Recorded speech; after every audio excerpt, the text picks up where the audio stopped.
पिताजी बहुत अच्छे चित्रकार है, उनका माल्यार्पण कर स्वागत करते हैं। आज के विचार आपका स्वागत है जनरल सिंह जी, हर कार्यक्रम में पधारते हैं, समय निकाल। पहले तो सर्वप्रथम मैं जयसिल देव जी के चरणों में भी नमन करूँगा और सभी को आपको 870वें स्थापना दिवस की बहुत बहुत बधाई, शुभकामनाएं।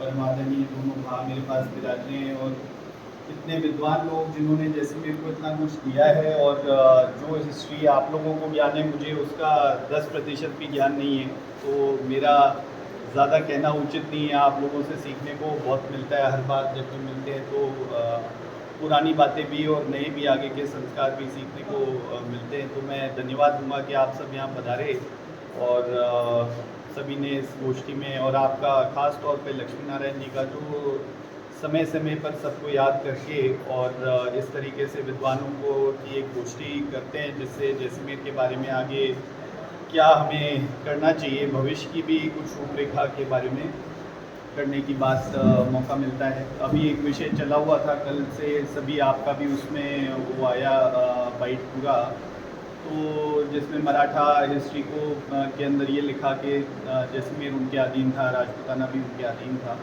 इस तरीके की कई भ्रांतियाँ हैं, एनसीईआरटी में भी कई त्रुटियाँ हैं जो हमारी सरकार अभी काफ़ी हद तक उनको सुधारने की कोशिश कर रही है। लगातार ये विषय चल रहा है और इसका भी सुधार होना चाहिए, परंतु हमारी हिस्ट्री कहीं ना कहीं जो इतनी गौरवशाली है उसे उस रूप में प्रस्तुत हम नहीं कर पाए।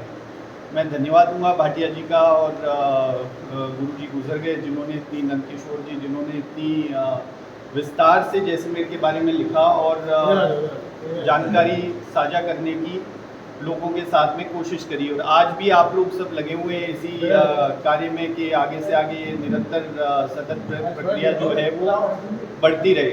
तो मैं पुनः सभी का धन्यवाद दूंगा। आने वाला समय हमारे जैसलमेर के लिए कैसा हो ये भी एक महत्वपूर्ण है। अभी जो जिला कलेक्टर हैं उनकी अच्छी सोच है, दिया कुमारी जी की जो हमारी मंत्री हैं टूरिज़्म की और कला संस्कृति की, उनकी और सीएम साहब के भी एक अच्छी जैसलमेर के बारे में भावना है जिसको लेकर के कुड़ी को भी खोला गया।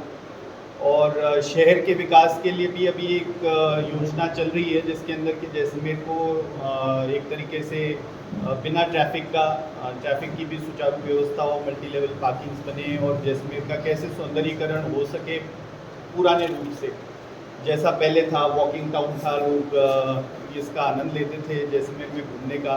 और अभी भीड़ भाड़ और बेतरतीब जो हो गया उसको सुधार होने की आवश्यकता है, जिस पे विस्तृत रूप से हमने चर्चा करी और एक उसका रोड मैप तैयार भी हुआ है जो कुछ समय में साझा हो जाएगा और उसे इसमें आपके बजट में भी ले लिया गया है। तो आने वाले समय में जैसलमेर में काफ़ी पैसा खर्च होगा, वो सुचारू रूप से हो।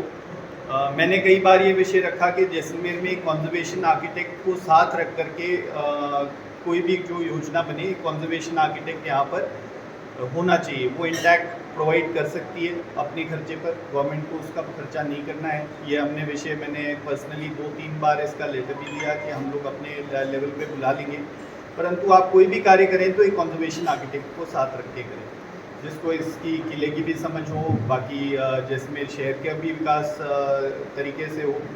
तो इस बारे में भी आगे हमें ध्यान रखना चाहिए कि एक ऐसी या तो एम्पावर्ड कमेटी बना लें जिसके अंदर जैसलमेर के बुद्धिजीवी लोग हों, कुछ आर्किटेक्ट्स भी हों, सभी मिलकर के जैसलमेर का विकास सुचारू रूप से हो, इस पर एक चर्चा होनी चाहिए। आप लोगों का सभी का जो जैसलमेर के प्रति योगदान है और जो आपके विचार हैं और जितना आप लोगों ने जैसलमेर को दिया है उसके लिए जैसलमेर भी आभारी है और मुझे भी जो आप लोग हमेशा स्नेह और आशीर्वाद दे रहे हैं उसके लिए भी मैं आपका सदैव आभारी रहूँगा।